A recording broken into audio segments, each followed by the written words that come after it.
இப்போ நம்முடைய காவிரி நதிநீரை மேகதாது அந்த பகுதியில் ஒரு அணை கட்டுவதாக அங்கே இருக்கிற நீர்வளத்துறை அமைச்சர் மரியாதைக்குரிய சிவகுமார் அவர் சொல்றாரு. அவரை கூட்டிட்டு வந்து பிரச்சாரம் பண்றாரு. அவரை கூட்டிட்டு வந்து தமிழ்நாட்டுக்கு எவ்வளவு பெரிய துரோகம் சிந்திச்சு பாருங்க.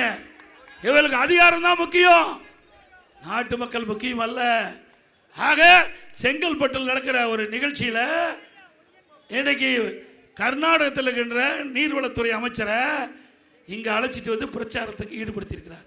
அவர் மேகதாது அணை கட்டிய தீர்வேன் என்று சொல்றார். மேகதாது அணையில கட்டிட்டா டெல்டா பாலைவனம் ஆயிரும். இப்படிப்பட்டவர்களுக்கு இந்த தேர்தலில் தகுந்த பாடத்தை பூட்டுவீர்களா? நல்லா சத்தமா சொல்லுங்க.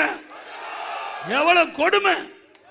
நமக்கு துரோகம் செய்கின்றவர்கள், நமக்கு வருகின்ற நீரை தடுத்து நிறுத்த வேண்டும் என்று சபதம் இடுகின்றவர், அவரோடு பிரச்சாரம் செய்கின்ற முதலமைச்சர் மீண்டும் ஆட்சி வருவதற்கு துடிக்கிறார். அதற்கு நீங்கள் சந்தர்ப்பம் கொடுப்பீங்களா?